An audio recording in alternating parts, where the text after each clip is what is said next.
Dan banyak dari orang-orang Afrika jajahan Prancis yang mengetahui kalau kualitas hidup di negara Prancis jauh lebih baik daripada kualitas hidup di Afrika. Jadi saat itu mereka memutuskan untuk pindah dan bermigrasi ke Prancis.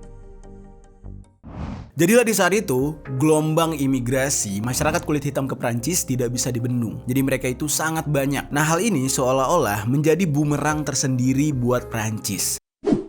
Yo geng! Tekan tombol subscribe geng. Hey yo, what's good? Welcome back to Kamar Jerry.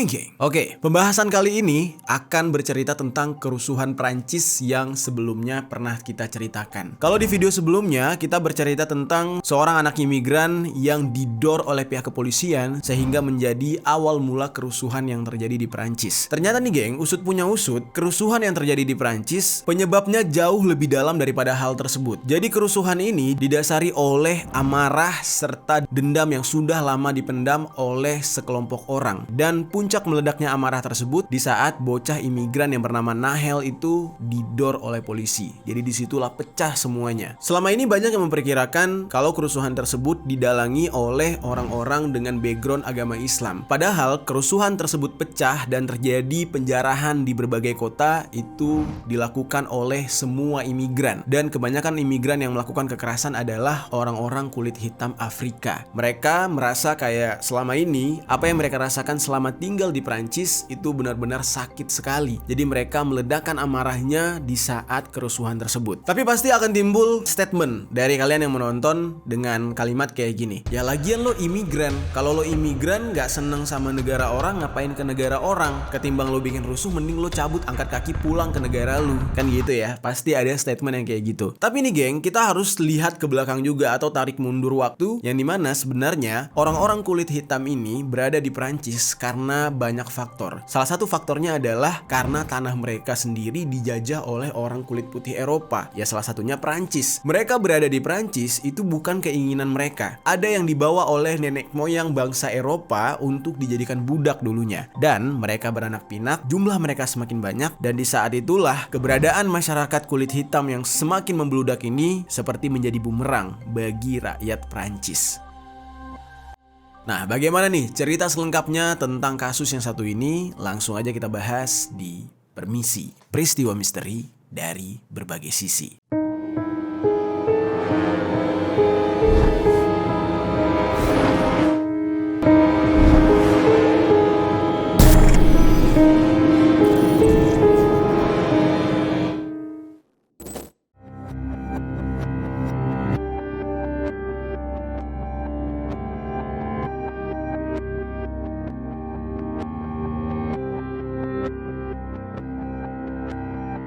Nah, mungkin sebelum kalian menonton video ini, ada baiknya kalian nonton video gue yang sebelumnya tentang eksekusi seorang anak imigran yang ada di Prancis yang menjadi akar masalah kerusuhan atau pemberontakan Prancis. Nah, nanti bisa kalian lanjut ke sini. Nah, seperti yang kita tahu ya geng, kerusuhan di Prancis ini menyebabkan kerusakan di mana-mana. Di saat itu, infrastruktur publik itu habis hangus dibakar, hancur lebur semuanya. Dan kerusuhan ini baru bisa mereda pada Senin malam tanggal 3 Juli tahun 2023, lalu ada 700 orang perusuh yang berhasil ditangkap oleh pihak keamanan. Kalau kita lihat kondisi di saat kerusuhan, kebanyakan dari perusuh ini ya memang orang-orang imigran yang mana mereka ini adalah minoritas di Prancis. Kasusnya ini mirip seperti yang terjadi di Amerika ketika adanya gerakan Black Lives Matter yang disebabkan oleh tewasnya seorang pria kulit hitam yang bernama George Floyd pada 25 Mei tahun 2020 silam. Nah, kerusuhan di Prancis itu ada ribuan warga kulit hitam Afrika yang turun ke jalanan untuk menentang pihak kepolisian. Yang mana di saat itu mereka sangat-sangat marah dan seolah apa yang dilakukan oleh polisi Prancis terhadap anak imigran yang bernama Nahel itu membuka luka lama bagi orang orang-orang kulit hitam. Nah, mereka merasa kayak selama mereka tinggal di Prancis, mereka itu benar-benar dianggap seperti sampah, digaji rendah, diasingkan oleh para pribuminya, dan juga mereka sering sekali menjadi korban kekerasan. Jadi ibaratnya itu kalau ada polisi yang menangkap orang kulit hitam dan kulit putih, nah biasanya si kulit putihnya bakal mendapatkan hak spesial, sementara yang si kulit hitam akan mendapatkan kekerasan fisik. Meskipun hal ini sangat terlihat gitu ya, kontrasnya kehidupan di Prancis antara orang-orang pendatang dengan warga pribumi asli, tetapi selalu pemerintah Prancis dan pihak berwenangnya mengelak. Mereka bilang tidak ada perbedaan antara imigran dengan orang lokal katanya. Perlakuannya tetap sama, mereka nggak pernah rasis katanya gitu. Ya pokoknya mereka ngeles terus, tapi kenyataannya di lapangan orang-orang kulit hitam ini selalu tertindas. Kejadian yang menimpa Nahel, anak imigran yang didor oleh polisi, itu merupakan kejadian yang kesekian kalinya. Karena pada tahun 2017 itu sempat terjadi eksekusi dengan cara didor juga terhadap beberapa imigran yang berasal dari Afrika dan Arab. Nah, bahkan di tahun 2005 ada yang lebih mengerikan juga, geng. Yaitu ada 2 orang anak keturunan Afrika yang bersembunyi di dalam gardu listrik gara-gara dikejar oleh pihak kepolisian. Nah, mereka tersetrum sampai hangus, sampai kering badannya dan tewas seketika di dalam gardu listrik tersebut. Nah, hal ini juga memicu kerusuhan di Prancis yang mana semua orang-orang keturunan Afrika itu turun ke jalan dan terjadilah kerusuhan yang benar-benar besar. Nah, jadi bisa dikatakan kerusuhan di Prancis ini sangat sering terjadi, bahkan sampai-sampai pemerintah mereka kewalahan untuk menangani hal ini. Pasti bakal muncul pertanyaan, kok bisa sih di Prancis ini banyak sekali imigran, terutama orang-orang kulit hitam Afrika? Mengapa mereka bisa mendominasi di Prancis? Ya walaupun sebenarnya jumlahnya masih kalah banyak dengan warga pribumi, tetapi bisa dikatakan mereka ini hampir ada di setiap sudut kota Prancis. Kita tarik mundur ke cerita yang bermula pada tahun 1830-an.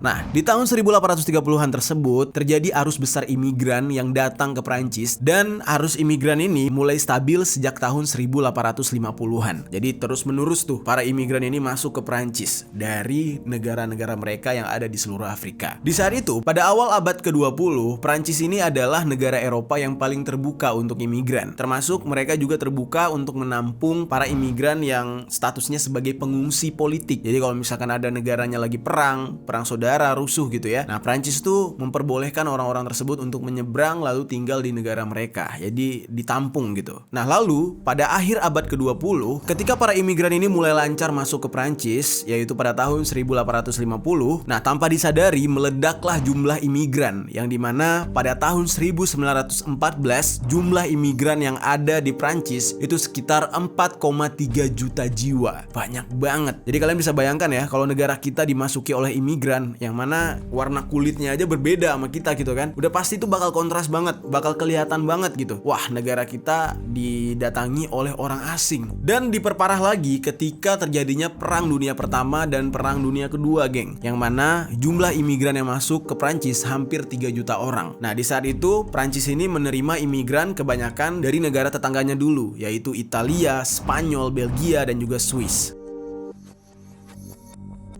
Tujuan Prancis di saat itu adalah mereka ingin menarik banyak orang-orang asing untuk dijadikan pekerja. Nah, barulah setelah itu disusul oleh negara-negara dari Afrika Utara seperti Maroko, Mesir, Tunisia, dan terutama berasal dari Aljazair. Nah, orang-orang Afrika Utara ini wajahnya itu nggak seperti orang Afrika pada umumnya yang berkulit hitam dan badannya itu kekar-kekar, nggak kayak gitu. Mereka wajahnya lebih kepada wajah Persia atau wajah Arab. Lalu bagaimana dengan Afrika yang kulit hitam? Kapan mereka mulai masuk? Nah, menyedihkannya adalah orang kulit hitam Afrika itu memang sudah punya sejarah panjang dengan Prancis. Jadi mereka berada di tanah Prancis bukan karena mereka mencari suaka atau ingin menjadi imigran, tapi lebih tepatnya mereka ini dibawa oleh nenek moyang bangsa Prancis untuk dijadikan budak di zaman dahulu. Mereka ini diperjualbelikan seperti binatang, yang sampai pada akhirnya ketika kemerdekaan mereka dapatkan, mereka menjadi warga Prancis.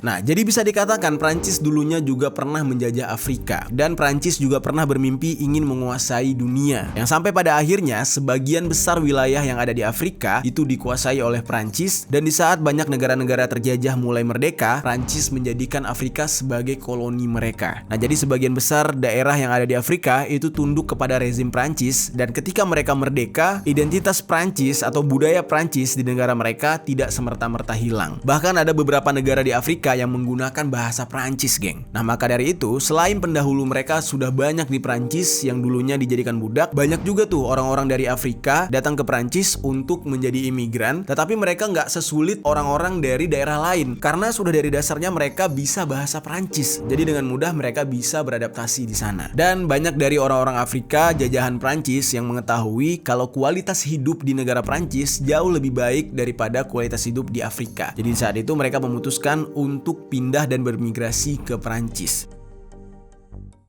Jadilah di saat itu, gelombang imigrasi masyarakat kulit hitam ke Prancis tidak bisa dibendung. Jadi mereka itu sangat banyak. Nah, hal ini seolah-olah menjadi bumerang tersendiri buat Prancis. Yang dimana tanpa mereka prediksi bahwa nantinya masyarakat kulit hitam atau masyarakat Afrika yang datang masuk ke negara mereka itu lama-lama bakal menjadi duri di dalam daging. Yang endingnya daging tersebut bakal membusuk. Nah, lalu geng, Prancis sebagai negara Eropa yang paling terbuka untuk imigran ini itu secara bertubi-tubi mengalami karmanya atau terkena bumerang sendiri, senjata makan tuan. Nah, karena perlu kalian ketahui ya geng, asal muasal HAM atau hak asasi manusia yang sekarang ini banyak sekali menjadi polemik di berbagai negara, ya terkhusus di negara kita Indonesia juga gitu kan. Itu semua berasal dari Prancis. Walaupun seperti yang kita tahu, yang benar-benar menggalakkan HAM tidak hanya negara Eropa, Amerika juga kayaknya maksa banget gitu. Semua negara dipaksa untuk menjunjung tinggi HAM, ya kan? Tapi kadang negara mereka ya tutup mata soal HAM, mau perang dimanapun mengenyampingkan HAM, sementara negara lain tuh dituntut oleh mereka harus menjunjung tinggi HAM. Pasal LGBT mereka menjunjung tinggi HAM. Pasal melawan pemberontakan, contohnya yang di Papua sekarang, mereka minta menjunjung tinggi HAM. Pokoknya HAM selalu dijadikan senjata mutakhir. Dan pada akhirnya, cikal bakal dasar HAM ini sendiri yang membuat Prancis menjadi terjebak dengan banyaknya imigran kulit hitam.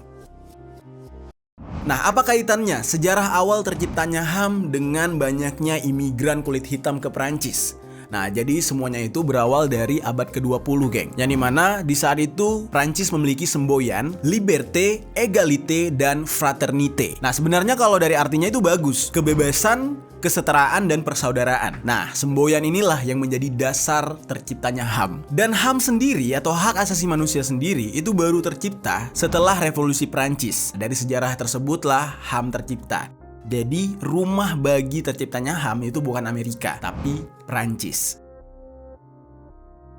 Sejak revolusi Prancis, nah bagi negara ini kebebasan adalah bagian dari HAM, yang mana ini merupakan sesuatu yang fundamental untuk dipertahankan, terutama bagi negara-negara yang demokratis. Maka dari itu, di saat banyaknya imigran yang berusaha masuk ke Prancis nggak bisa nolak karena menjunjung tinggi yang namanya HAM dan simbol dasar mereka yang bermakna kebebasan tadi. Jadi mau nggak mau mereka harus sesuai dengan apa yang mereka simbolkan untuk negara mereka. Dan di saat itu, mau tidak mau Prancis harus menerima para imigran dengan alasan solidaritas bangsa menurut adab Prancis. Nah, secara tidak sadar, Prancis ini sedang mengumpulkan bahan peledak yang pada suatu hari nanti akan menjadi bom waktu bagi mereka, alias mereka akan termakan oleh aturan atau semboyan yang mereka ciptakan sendiri karena para imigran ini datang ke tanah Prancis merasa kayak ya tanah tersebut bukan milik mereka. Jadi mereka mau semena-mena, mau menghancurkan tanah tersebut, mau menerapkan budaya Afrika mereka ke Prancis, itu suka-suka mereka karena nothing tulus gitu kan, bukan tanah nenek moyangnya. Ditambah lagi, setiap imigran Afrika yang tinggal di Prancis, mereka itu pasti akan bercerita kepada anak cucu mereka atau generasi mereka tentang bagaimana background mereka dan kenapa mereka berada di tanah Prancis. Ya udah pasti cerita itu akan mengarah kepada perbudakan, yang mana itu akan tertanam di dalam diri anak-anak Afrika yang lahir di Prancis kalau mereka ada di Prancis karena kepahitan hidup di masa lalu. Nah, timbullah rasa dendam dan rasa sakit hati yang sewaktu-waktu akan mereka balaskan. Dan hal tersebut sudah sering terjadi beberapa tahun belakangan ini. Nah, jadi tanpa disadari, Prancis sekarang sedang mengalami yang namanya senjata makan tuan. Ya, salah satu senjatanya adalah HAM, yang mana HAM itu sendiri sedang mengunyah-ngunyah mereka. Oke, sekarang kita masuk ke pembahasan tentang prediksi Muammar Gaddafi.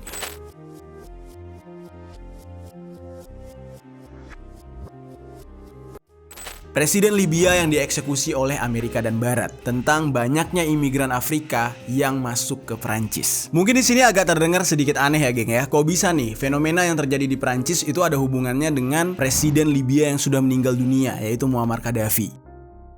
Ini benar-benar terjadi, geng. Ini kisah nyata yang dimana Muammar Gaddafi pernah berkata, kalau Libya diporak-porandakan, tidak bersatu, dikacaukan oleh Eropa dan Amerika, suatu hari nanti Eropa akan merasakan sendiri akibat dari imigran yang akan membludak di tanah mereka, ya terutama Prancis. Kok bisa dia memprediksi hal tersebut? Apa sebenarnya peran Libya di dalam mengontrol banyaknya imigran yang masuk ke tanah Eropa? Nah, jadi semua ini berawal pada tahun 2011, geng. Di saat itu, Muammar Gaddafi pernah memberikan peringatan tentang persatuan Libya yang harus tetap terjaga. Yang dimana dia mengatakan, apabila Libya tidak stabil, apabila Libya tidak bersatu, maka kedatangan imigran dari Timur Tengah dan juga Afrika ke Eropa tidak dapat dikontrol. Dia juga mengatakan, ada jutaan orang kulit hitam yang bisa saja datang ke Mediterania untuk menyeberang ke Prancis dan juga Italia. Nah, lalu Libya ini adalah negara yang berperan di dalam keamanan Mediterania. Nah, jadi ibaratnya tuh ya, secara nggak langsung Presiden Gaddafi ini mengatakan kalau Libya adalah pagarnya. Sebelum orang-orang kulit hitam yang hidupnya sengsara di Afrika, mungkin orang-orang dari Timur Tengah yang hidupnya tidak baik di negara mereka, ingin menyeberang ke Eropa, mereka harus menghadapi Libya terlebih dahulu. Dan di saat itu, kekuatan Presiden Gaddafi sangat besar, kekuatan Libya sangat besar, dan bahkan banyak negara Arab yang segan kepada Libya, apalagi Afrika. Di saat itulah sebenarnya kehidupan masyarakat Eropa,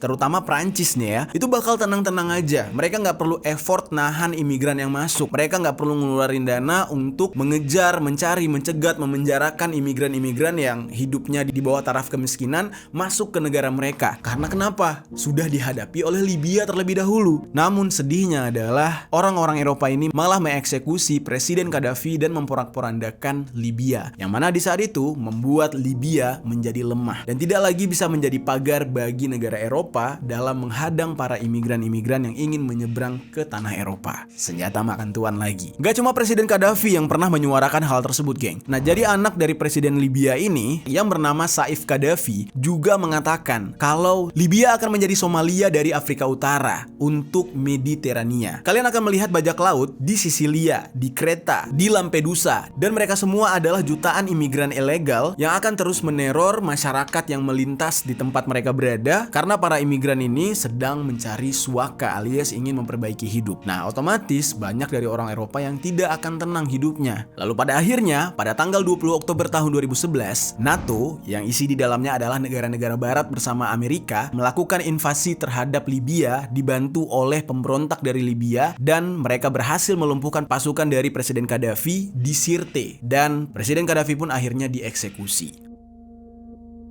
Libya yang berperan sebagai negara transit tidak lagi bisa membendung semuanya. Padahal nih ya, lokasi Libya itu strategis banget. Dia itu berada di perbatasan antara Eropa dan juga Afrika. Dan setelah semua berakhir, pada tahun 2014, lebih dari 80% pendatang Timur Tengah dan Afrika yang berasal dari Eritrea, Somalia, dan juga Suriah itu berkumpul di bibir pantai yang ada di Libya. Yang mana mereka menganggap kalau bibir pantai Libya ini adalah dermaga menuju ke Eropa. Mereka semua mengungsi dari tanah mereka itu gara-gara di tanah mereka terjadi konflik. Dan pasca Gaddafi tewas, di Libya sendiri para imigran-imigran ilegal ini sudah meledak jumlahnya. Dan akhirnya mereka berhasil menyeberang ke Eropa yang sampai saat ini menjadi polemik atau masalah tersendiri bagi masyarakat Eropa, terkhusus dengan negara yang sedang kita ceritakan yaitu Prancis.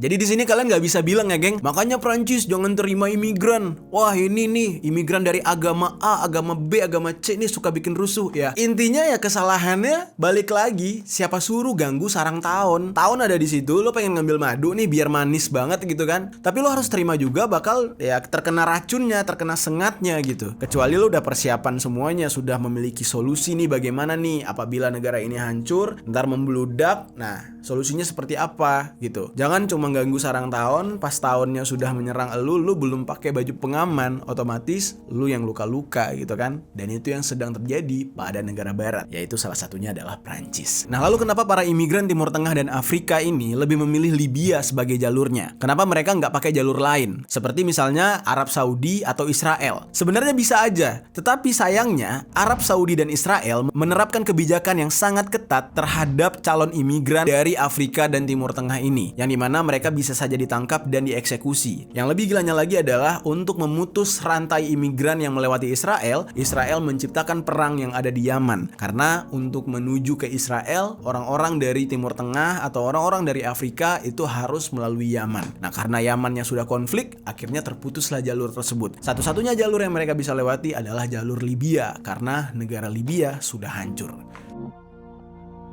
Kesempatan untuk masuk ke Eropa melalui jalur Libya yang sudah mulai hancur ini dimanfaatkan oleh masyarakat Afrika dari Senegal, dari Mali, Guinea, dan juga Gambia. Nah, mereka ini adalah negara-negara dari Afrika Selatan. Yang mana backgroundnya mereka ini adalah warga kulit hitam. Nah, akhirnya apa yang diperingatkan oleh Gaddafi untuk saat ini benar-benar terjadi. Ya, gua rasa juga Prancis sedang menyesali semuanya nih, geng.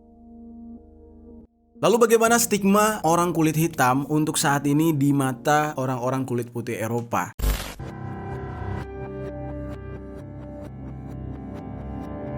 Untuk saat ini, di negara barat sana, orang-orang dari ras kulit hitam Afrika dianggap sebagai orang-orang kriminal alias orang berperilaku jahat. Stigma tersebut muncul secara terus-menerus dan membuat ketimpangan dan ketidakadilan terhadap orang kulit hitam. Misalkan aja kayak perlakuan polisi ketika menangkap orang kulit putih jauh lebih soft, jauh lebih santai gitu. Tapi kalau udah orang kulit hitam, itu benar-benar ditangkapnya itu pakai kekerasan dan kasar banget. Stigma tersebut benar-benar nggak adil sebenarnya. Karena kenapa? Kalau kita tarik mundur ke belakang, yang sebenarnya terjadi justru orang kulit hitam inilah yang menjadi korban keganasan dan kekerasan orang-orang Eropa kulit putih. Mereka pernah dijadikan budak, lalu setelah diberikan kebebasan, masyarakat kulit hitam dijadikan masyarakat kelas 2, tidak mendapatkan kehidupan yang layak dari segi pendidikan dan juga fasilitas kesehatan di zaman itu. Dan justru masyarakat kulit hitam ini adalah objek kejahatan dari masyarakat Eropa kulit putih. Jadi bisa dikatakan stigma tentang orang kulit hitam di mata orang kulit putih itu hanya sebuah aksi rasisme. Dan tindakan rasisme itu sendiri yang memancing orang-orang kulit hitam yang berada di berbagai negara yang ada di Eropa itu memberontak, membuat kerusuhan atau membuat kekacauan. Rasisme yang terjadi di Prancis itu dinilai sebagai masalah sosial serius di masyarakat, walaupun isu ini selalu dibantah oleh pemerintah Prancis. Sebenarnya beberapa institusi ingin meneliti nih geng persoalan rasisme yang ada di Prancis ini. Tetapi hal ini sulit untuk dilakukan gara-gara adanya undang-undang Prancis yang melarang pemerintah untuk mengumpulkan data sensus terkait etnis dan agama sehingga tidak ada bukti secara data demi menunjang penelitian tersebut. Dan di dalam Undang-Undang Prancis tahun 1958 sebenarnya tertulis dengan jelas menjamin perlakuan yang sama bagi seluruh warga negara Prancis, baik itu dari ras apapun, agama apapun, tidak peduli, mereka semua harus sama rata. Dan bahkan ya, Prancis termasuk ke dalam negara barat yang mempelopori keterwakilan kelompok kulit hitam di dalam parlemen sejak tahun 1793. Nah, tetapi sayangnya nih ya, aturan negaranya memang memperlihatkan kalau mereka itu tidak rasis, tetapi sifat dari masyarakatnya sangat-sangat jelas rasisnya. Nah, hal ini sama seperti yang terjadi di Amerika. Orang-orang keturunan Afrika yang ada di Amerika disebut sebagai African American, alias orang Afrika yang lahir dan besar di Amerika. Kebanyakan dari mereka sama sejarahnya seperti Prancis. Mereka ada di Amerika gara-gara perbudakan di zaman dahulu. Bahkan setelah perbudakan itu berakhir, kasta daripada masyarakat kulit hitam yang ada di Amerika itu masih dibedakan dengan kasta kulit putih. Dulu bahkan kehidupan sosial antara orang kulit hitam dan kulit putih itu dipisahkan. Banyak restoran, kafe, dan supermarket itu hanya memperbolehkan orang kulit putih doang yang boleh masuk. Orang kulit hitam nggak boleh. Hal ini terjadi setelah berakhirnya perang saudara dan berlakunya undang-undang Jim Crow yang membuat orang kulit hitam Amerika dianggap sebagai warga negara kelas 2 alias warga-warga yang dianggap sampah lah di masa itu. Dan walaupun perbudakan sudah berakhir, tetapi mereka tetap tidak mendapatkan kebebasan, tidak mendapatkan fasilitas yang baik, mulai dari pendidikan dan kesehatan. Akhirnya, masyarakat Afrika Amerika ini menjadi salah satu kelompok yang akhirnya memilih untuk bermigrasi ke negara lain. Nah, di saat itulah orang kulit hitam Amerika ini berpikir mereka ingin mencari tempat baru yang mungkin agak lebih friendly lah terhadap mereka, agak lebih santai, bisa menerima keberadaan mereka. Dan di saat itu, mereka mendengar kabar tentang negara Prancis.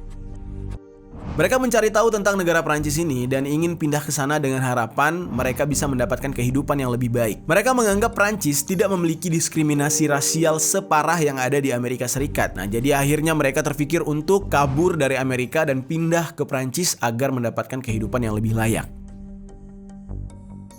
lagi-lagi masyarakat kulit hitam mendominasi Prancis di saat itu. Nah, jadilah semakin bertambah nih permasalahan Prancis ketika masyarakat Afrika kulit hitam dari daerah lain datang lagi ke negara mereka. Nah, sebenarnya nih geng ya, orang-orang Afrika kulit hitam ini datang ke Prancis dalam kondisi yang lemah, dalam kondisi mereka itu tertekan dan membutuhkan daratan baru untuk bermukim dan menyambung hidup mereka. Nah, tetapi yang namanya orang tertindas, udah pasti suatu hari nanti mereka bakal membalas semuanya. Dan ini benar-benar terjadi dan ini secara tidak langsung tertanam di dalam diri masyarakat Afrika. Nah, kita contohkan salah satunya, nggak usah jauh-jauh ke kerusuhan. Kita contohkan aja ke dalam tradisi musik rap atau hip hop. Kalau dari sejarahnya, musik rap atau budaya hip hop itu tercipta karena adanya kekecewaan atau protes dari masyarakat kulit hitam yang ada di Amerika atau African American. Di zaman mereka tertindas, di saat mereka diperbudak, mereka itu tidak boleh bersuara, mereka itu tidak boleh memprotes kepada pemerintah, mereka tidak boleh mengeluh rasa sakit dan segala macam. Nah, akhirnya mereka mengutarakan semua kekecewaan, protes, pemberontakan itu hanya bisa di dalam karya, melalui musik dan juga gambar. Nah, makanya tercipta yang namanya musik rap dan graffiti artis alias nyoret-nyoret tembok.